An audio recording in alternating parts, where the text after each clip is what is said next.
Banks won't teach you this. Schools don't teach you this. Your parents don't teach you this because they don't know it. But yet, the business world functions on this. What is it? It's business credit and how you take down investment assets. And it's the way the world functions. It's the way skyscrapers are built. It's the way casinos are built. It's the way the grocery stores, shopping centers, and all the biggest and largest retail and office assets are built, multifamily. It's the way real estate functions. It's the way business functions. And it's the way average people get wealthy in the United States and what paves our streets in gold as a capitalistic country.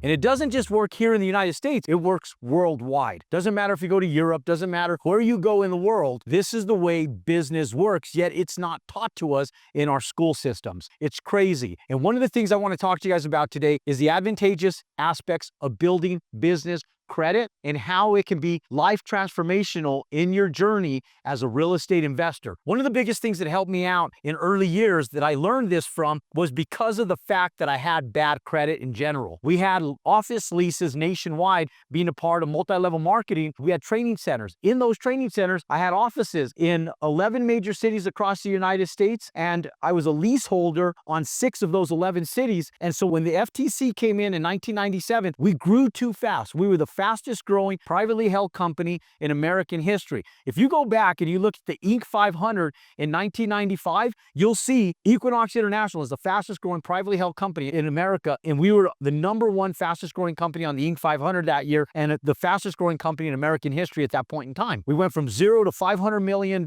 in less than 5 years, and then the FTC shut us down in 1997. So one of the biggest things was we took that capital and I created a foundation in business back in the 90s. When the FTC swept that carpet out from underneath me, it left me with no credit. It left my credit score to 460. It was damaged. I had over 26 lines of bad credit, and I had to figure out a way to keep going. And so my first means was to come back and go to college and go get a job as a pharmacist. That was one option. And so when I came back and I realized after just 30 days in school, I said, this is not an option. I've been self-employed in the 90s, making over $250,000 a year selling. There was no way that as a pharmacist in that day and age, I was going to go out and make even anything remotely close to what I can make being an entrepreneur in business. And so I had to figure out a way to go out and fix my credit, or another means outside of fixing my credit to go out and scale and get into business. And the only way I knew how to do that was to go out and create a business and get a tax ID number and allow that business to hold its own credit outside of my own personal credit. And so that's exactly what I did.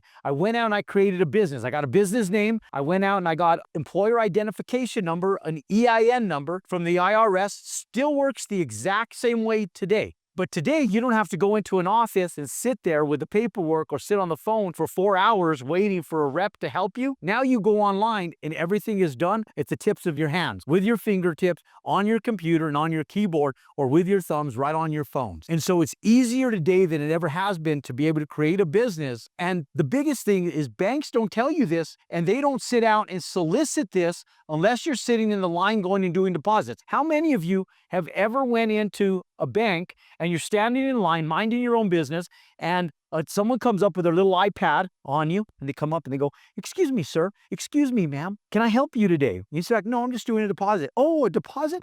I can take that deposit right here. Are you going into your checking? You're going into you have your debit card with you," and they get your debit card, and they pull up your account, and when they look at your account, they go, "Oh, wow, you actually qualify for a business credit card today. Did you know that, sir?" "No, I didn't know that. Would you like to apply for that credit card?" And 9 times out of 10, you sit back and go, "No, I'm okay." And you wait for the teller. But did you know that if you went in and you actually said yes, and you put in your business information, the chances of you getting approved are really, really good. And so what I tell people is go in and create a fundamental business. When you go in, it doesn't matter if you're selling Avon. It doesn't matter if you're building houses. It doesn't matter if you're selling toothpaste. It doesn't matter what your business is. If you have a business, you get an employer identification number. You register that business with the state securities so that way you have an actual legitimate registered company. You can go to a bank and open up a checking account. The second you open up that checking account, the bank wants to solicit you credit. They don't say it, They don't advertise it. They might have one of those little banners that pops up that says, we want to support small business owners. That's your chance to be a small business owner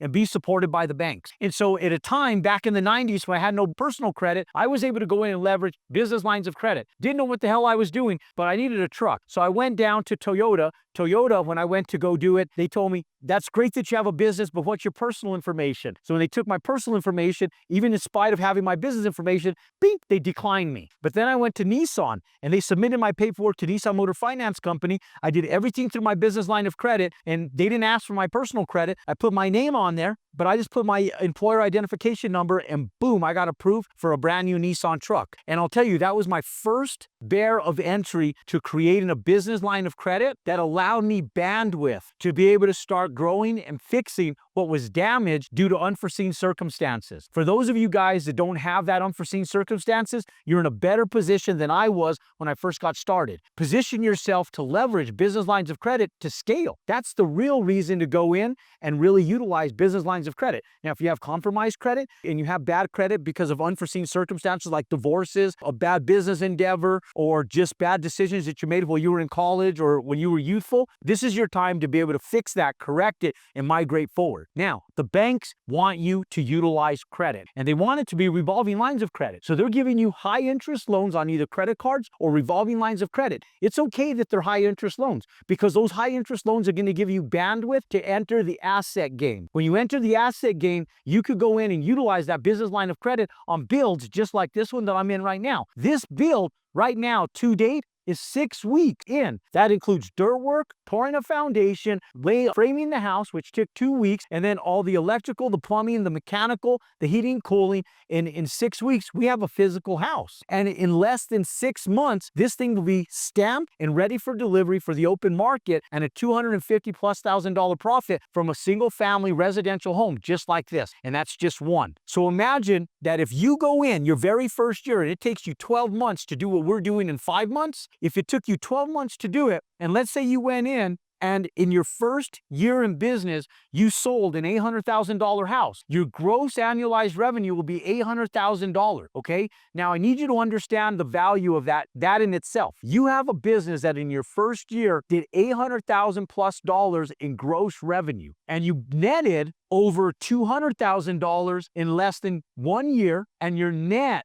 annualized revenue is $200,000. Ladies and gentlemen, 95% of businesses fail in their first 12 months. They don't even make it to profitability. They fail in their first 12 months. Out of the 5% that make it, 98% of the 5% don't bear a profit until year number 3. That means they function in the red for over 2 years before they even bear a profit. So you are in the top 0.2% of all business owners since the history of Adam and Eve buying a piece of land, building a house, and generating gross profits of over $800,000, net profits in excess of 6 figures on your very first build. The banks will and want to lend you money. They haven't advertised it. They haven't told you that. Your school teacher didn't tell you that. They told you when Christopher Columbus discovered America, but yet they didn't tell you the banks function on lending money out. Most of us are afraid of banks. We go into banks and we are afraid because we feel like they're against us. And one of the biggest things, they're not against you. You just have to learn the asset game.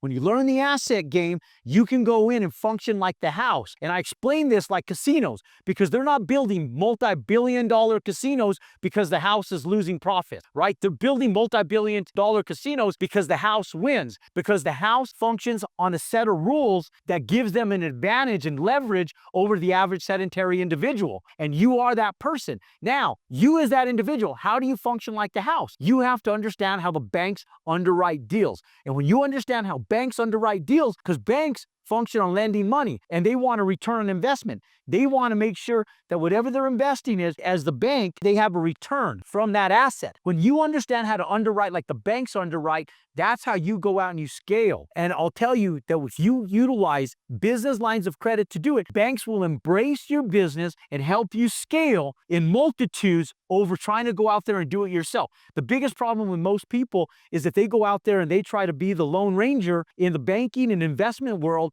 and it hinders and throttles their growth. If I would have known back 25 years ago what I know today, it would have taken me 5 years to do it. It's taken me over 20 plus years to do, but I had to learn it on my own. So what I'm telling you guys is that business lines of credit are so advantageous for you to scale in profits, but banks, teachers, parents, nobody tells you these set of rules. So it's your time to go out and learn how to leverage business lines of credit to crush profit. Look, for more insight on not only how to go out and create and build business lines of credit, but how to leverage those finances to go into single family and multifamily development, click and subscribe to our YouTube channel. Pound that thumbs up button. Give us a little bit of love. Comment down below and let us know how we can assist you in your investment journey, creating business lines of credit and crushing multifamily and single family builds for profit. I'm going to recommend my how to build a business line of credit step-by-step process video at the end of this video. Click, watch, comment, hashtag repeat. Can't wait to see you inside.